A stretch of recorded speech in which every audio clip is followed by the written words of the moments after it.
विभव का मान शून्य होगा। मतलब एक ऐसा बिंदु निकालना है जिस बिंदु पर वैद्युत विभव का मान क्या है, शून्य है। तो वह बिंदु जो है पहले आवेश से कितनी दूर है और दूसरे आवेश से कितनी दूर है, यही बताना है। ठीक है ना, समझे। इसके लिए अनंत पर वैद्युत विभव का मान क्या मान लेना है, शून्य मान लेना है। ठीक है ना। देखिए कैसे बनाया जाएगा, लिखेंगे दिया है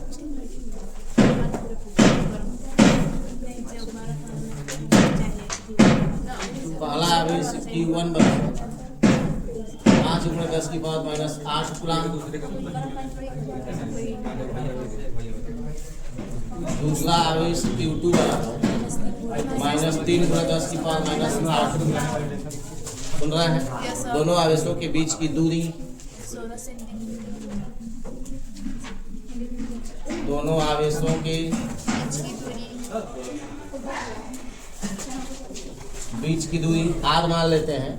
ठीक है ना, या कितनी दी गई है, 16 सेंटीमीटर।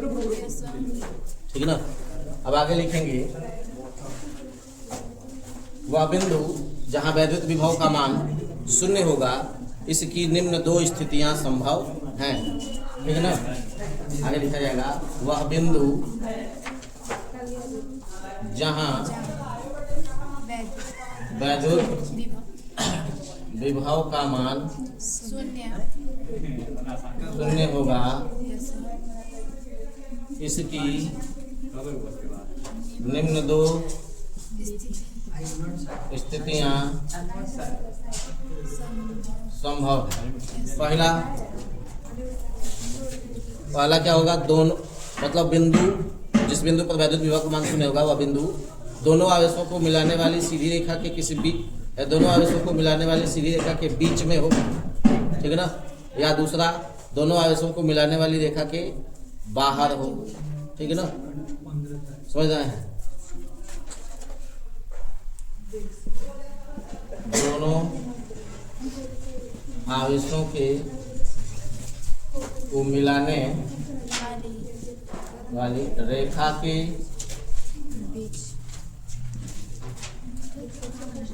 बीच में हो, या दूसरा क्या हो सकता है, दोनों आवेशों को मिलाने वाली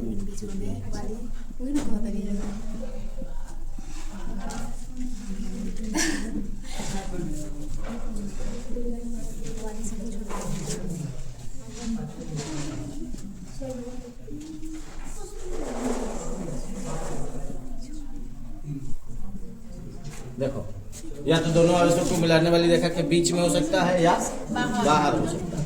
पहला कंडीशन हम लोग लेकर फिर चलेंगे, जब दोनों आवेशों को मिलाने वाली रेखा के बीच में हो।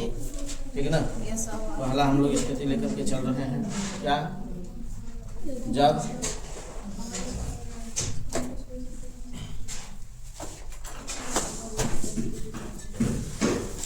बिंदु दोनों आवेशों को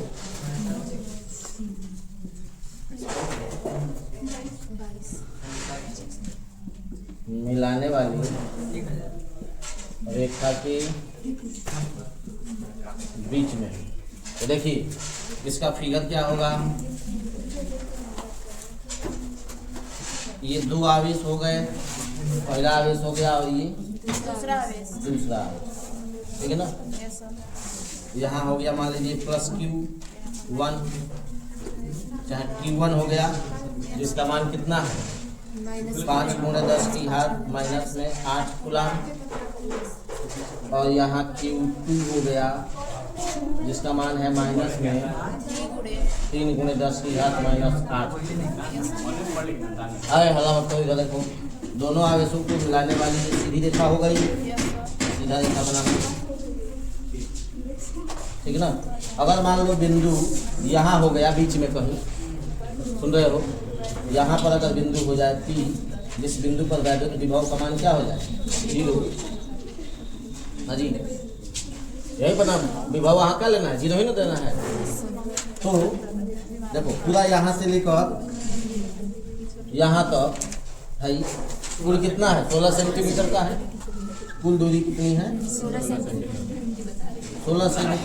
अगर मान लीजिए कि भाई यहाँ हो गया बिंदु P, भेजा बीच में, तो मान लेते हैं बिंदु P की स्थिति प्लस पहले आवेश से जो है, पहले आवेश से इसकी दूरी को अगर हम x मान लें तो दूसरे आवेश से इसकी दूरी कितनी हो जाएगी? 16 माइनस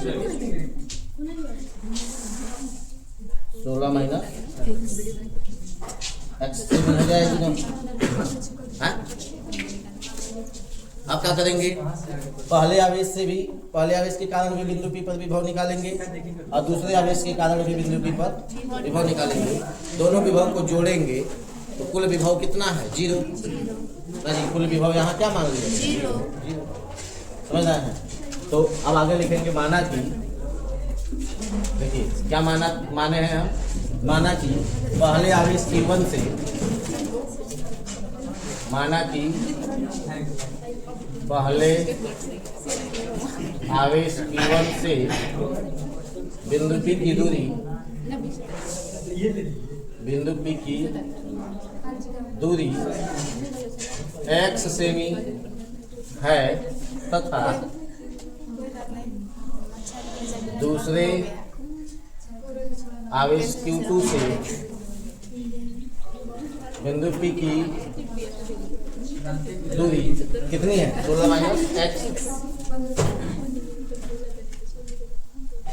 16 माइनस x सेमी है। देखो पहले आवेश, दोनों आवेशों के बीच की दूरी 16 सेंटीमीटर कहा गया है क्वेश्चन, ठीक ना?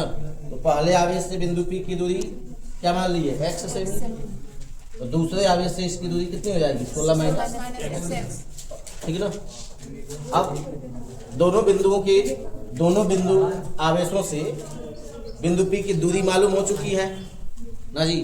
तो पहले आवेश के कारण भी बिंदु P पर विभव निकाला जाएगा और दूसरे आवेश के कारण भी बिंदु P पर विभव निकाला जाएगा, ठीक ना? और दोनों विभवों को जोड़ेंगे तो कुल विभव कितना आएगा? 0।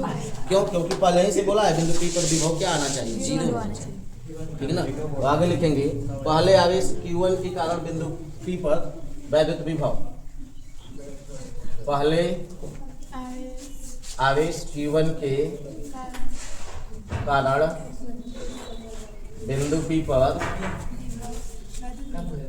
वैद्युत विभव, देखिए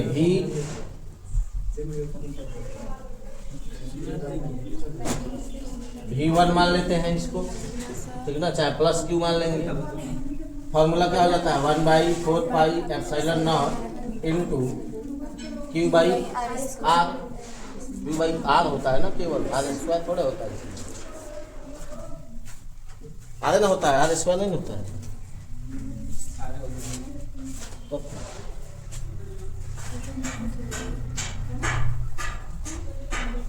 यही फॉर्मूला है।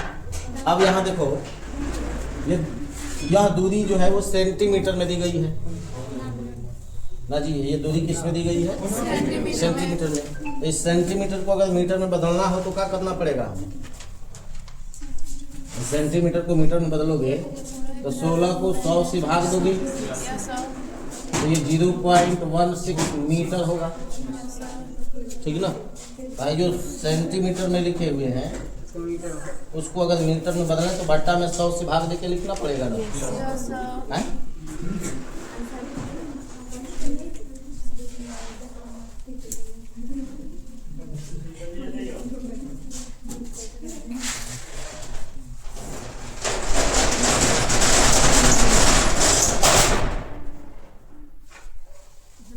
इसको अगर मीटर में लिखो तो क्या लिखना होगा? 0.16 ना जी। यह भी मीटर में मान लेते हैं और यहाँ पर भी हम थोड़ा सा परिवर्तन कर लेते हैं, 0.16 कर लिए, अभी मीटर में बदल, ठीक? मान रखने में सही रहेगा।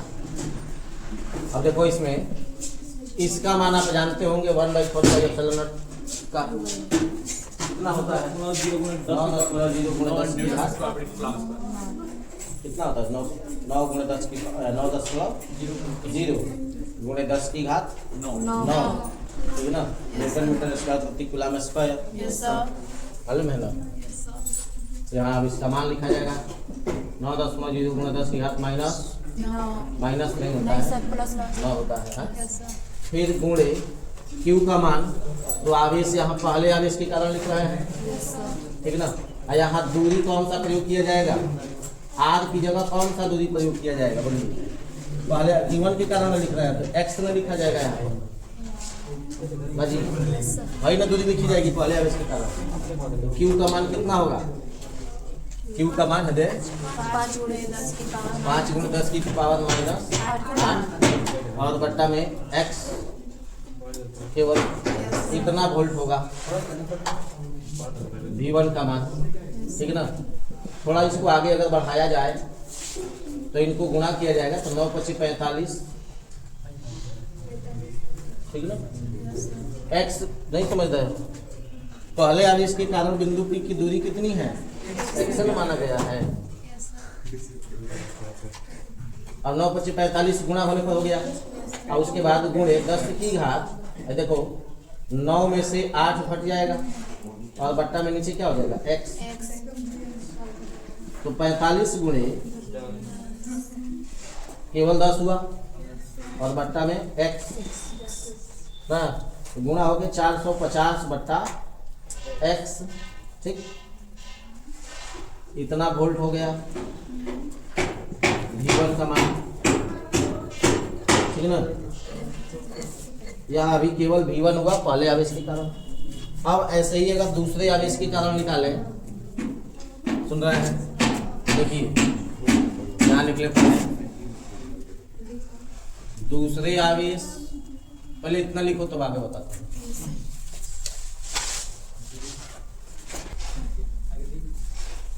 देखो आगे अब लिखेंगे दूसरे आवेश Q2 के कारण बिंदु P पर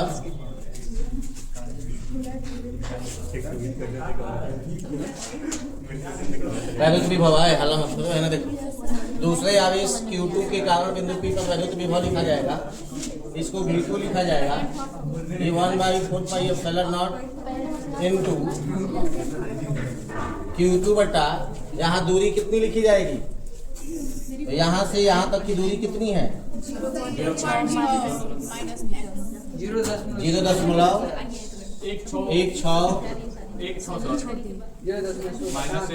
माइनस x ना जी। अब फिर इसमें अब इनका मान अगर रखा जाए तो ये 10, इसका मान कितना हो जाता है? 9 × 10 की पावर 9 ना जी गुणे Q2 का मान माइनस में आया हुआ है 3 गुणे 10 की घात -8 और ये तो 0.16 माइनस x है ठीक है ना जी। यहाँ रख लिया गया। अब इनका गुणा होगा, अब इनका जब गुणा किया जाएगा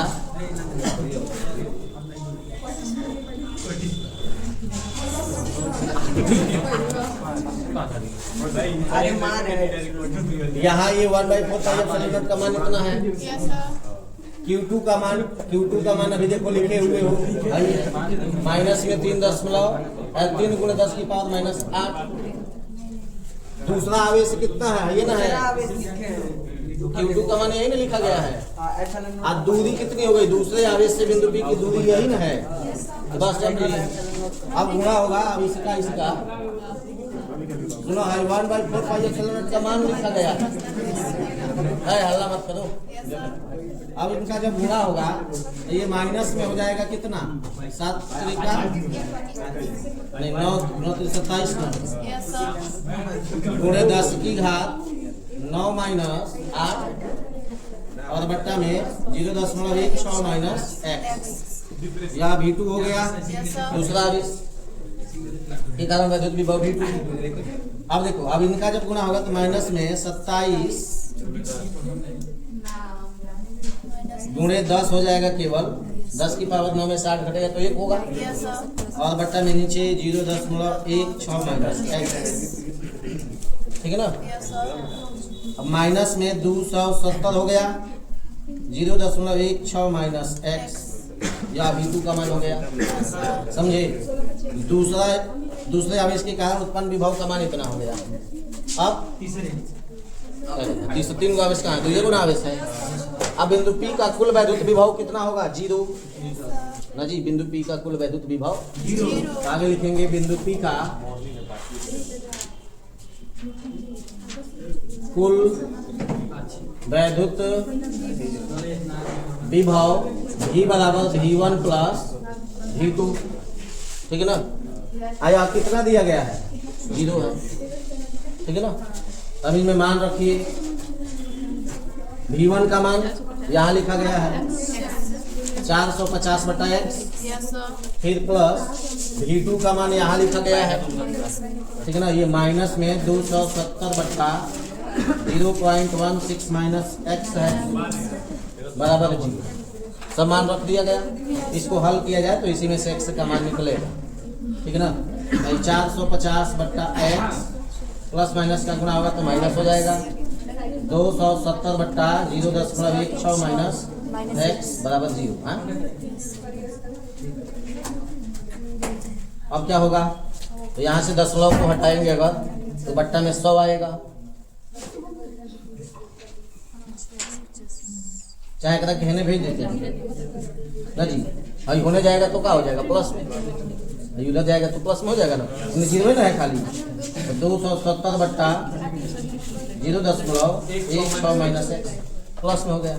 अभी देखो तो 0 से 0 कट जाएगा ना जी, 0 से 0 कट गया। 9 से दोनों हल कट सकता है, 27 और 45, ठीक है ना। तो 9 × 25 45 और 9 × 3 27, यहाँ बचा 5 बट्टा x बराबर यहाँ 3 बट्टा 0.16 माइनस x। इसका इधर गुणा होगा, इसका इधर गुणा होगा, ठीक है ना। हाला मत करो। इसका जब इधर गुणा होगा तो ये 5 गुणे 0.16 माइनस x बराबर 3 गुणे x हुआ ना। इसका इससे गुणा जब होगा तो 16 × 25 80, तो 8 16 × 25 80, 2 अंक के बाद दशमलव लगेगा। सर ये 16 25 0.8 होता है, कदों तो गुणा इनका 0.8 है ना, होगा गुणा होकर देखोगे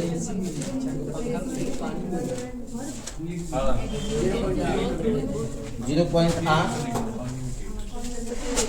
माइनस 5x बराबर होने कितना 3x, ठीक है ना।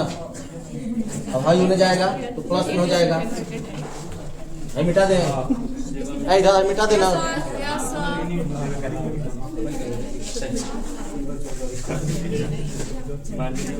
देखो जी, अब ये यहाँ हो गया है हम लोगों का 0.8, ये इधर आएगा तो 3x प्लस में 5x हो गया। हला अब ये दोनों जुड़ जाएंगे 8x हो गया क्या, नहीं लिखे होगा, इधर 8x हो गया। अब इधर 0.8 बचा हुआ है, अब केवल x निकालना है हम लोगों को। तो 0.8 बट्टा 8, तो इस 0.8 को 8 बट्टा 10 लिखा जा सकता है, और गुणे 8 बराबर x। 8 से 8 कट गया तो 1 बट्टा 10 बराबर x। 1 बट्टा 10, 1 बट्टा 10 मतलब 0.1, ठीक है ना। कितना हो गया x का मान, मतलब x बराबर 0.1 मीटर हुआ, ठीक है ना। अगर इसको सेंटीमीटर में बदला जाए तो x बराबर 0.1 गुणे 100 सेंटीमीटर किया जाएगा, तो ये 10 सेंटीमीटर होगा। मतलब पहले आवेश से बिंदु P की दूरी जहाँ वैद्युत विभव का मान जीरो है वह कितना सेंटीमीटर की दूरी, 10 सेंटीमीटर, और दूसरे आवेश से उसकी दूरी कितनी हो जाएगी, 6 सेंटीमीटर ना जी। अर्थात Q1 से बिंदु P की दूरी कितनी है, 10 सेंटीमीटर। आगे लिखेंगे अर्थात Q1 से बिंदु P की दूरी बराबर 10 सेमी या Q2 से बिंदु P की दूरी बराबर 6 सेमी। ठीक है ना, लिख लीजिए। समझे हो? देखो इसमें क्या किया गया, बिंदु P को क्या किया है, एक बार फिर से देख लो इधर। बिंदु P को दोनों आवेशों को मिलाने वाली रेखा के बाहर लिए, सुन रहे हो ना। तो जब बिंदु P दोनों आवेशों को मिलाने वाली रेखा के बाहर होगा तो वहां पर फिर से वैद्युत विभव हम लोग 0 मानेंगे, ठीक ना। तो पहले आवेश से इसकी दूरी न देख करके दूसरे आवेश से इसकी दूरी को x मान ली। इधर देखो, दूसरे आवेश से इसकी दूरी कितनी हो गई, x। तो पहले आवेश से दूरी कितनी हो जाएगी, 16 सेंटीमीटर प्लस x। समझ रहे हो? तो देखो वहाँ नियम के अनुसार वैद्युत विभव, कुल वैद्युत विभव क्या हो जाएगा, 0। पहले आवेश के कारण वैद्युत विभव का ही फॉर्मूला होगा 1/4 pi epsilon naught into Q1/R1। दूसरे आवेश के कारण 1/4 pi epsilon naught into Q2/R2 is equal to 0। दोनों में से जो कॉमन है वो क्या है, 1/4 पाई एप्सिलॉन नॉट, उसको बाहर निकाल लिए तो Q1/R1 प्लस Q2/R2 बचा है। अब यह जो है 0 के साथ गुणा भाग होकर के खत्म हो जाएगा, ठीक है ना। तो केवल हम लोगों का यही बचेगा Q1/R1 प्लस Q2/R2, वही यहाँ लिखे हैं, ठीक है ना। अब इसमें दोनों का मान रखे हुए हैं, Q1 का और R1 का, इधर Q2 का और R2 का, ठीक है ना। तो R1 का मान, R1 यहाँ है ना, यहाँ से लेकर यहाँ तक की दूरी है, सुन रहे हो। तो यह 0.16 मीटर में लिखा जाएगा, 16 सेंटीमीटर को। तो इतना प्लस x जोड़ेंगे तो यहाँ से यहाँ तक की दूरी पता चलेगी, तो यहाँ लिख लिए हैं। केवल Q2 से बिंदु P की दूरी की जरूरत है तो x लिखेंगे, समझ रहे हो। और फिर इसको Q1 Q2 जानते ही हैं, दोनों में से यहाँ प्लस और माइनस का गुणा होकर माइनस हो गया। दोनों में क्या कॉमन था, 10 की पावर -8, इसमें भी दोनों को कॉमन करके हटा दिए, ठीक ना। तो यहाँ 5 बट्टा इतना बचा, यहाँ 3 बट्टा इतना बचा। फिर से ये 10 की पावर -8 उधर 0 के साथ गुणा भाग होकर खत्म हो गया। अब यह इतना बच गया केवल, ठीक है ना। अब इसमें इसको उधर भेज दिए, वो न गया तो प्लस में हो गया, माइनस में था उधर जाके प्लस में हो गया। अब फिर इसका इधर गुणा हुआ, इसका इधर गुणा हुआ, तिरिया गुणा हुआ। तो तिरिया गुणा होने के बाद इधर 5x हो गया, इधर उधर जाके गुणा होने के बाद 48 होता है तो 0.48 ना 3x। अब इसमें 3x को इधर बुला लिए तो माइनस में हो जाएगा, तो 5x में से 3x घटेगा तो केवल 2x हो गया, 0.84 तो ना ये है, 2 से भाग 4 8 है, भाग लग करके कितना हो जाएगा, 2 4, ठीक है ना। इसको अब मीटर में आएगा, इसको सेंटीमीटर में बदलेंगे तो 100 से गुणा करेंगे 24 सेंटीमीटर। अब x था क्या, केवल यहाँ Q2 से लेकर के P तक की दूरी, यहाँ हो गया 24, तो इसमें 16 और जोड़ देंगे तो Q1 में हो जाएगा, Q1 से दूरी, तो Q1 से P की दूरी हो जाएगी 40 सेंटीमीटर। हाँ, Q2 से केवल अगर दूरी 24 सेंटीमीटर, ठीक है ना, लिख लीजिए।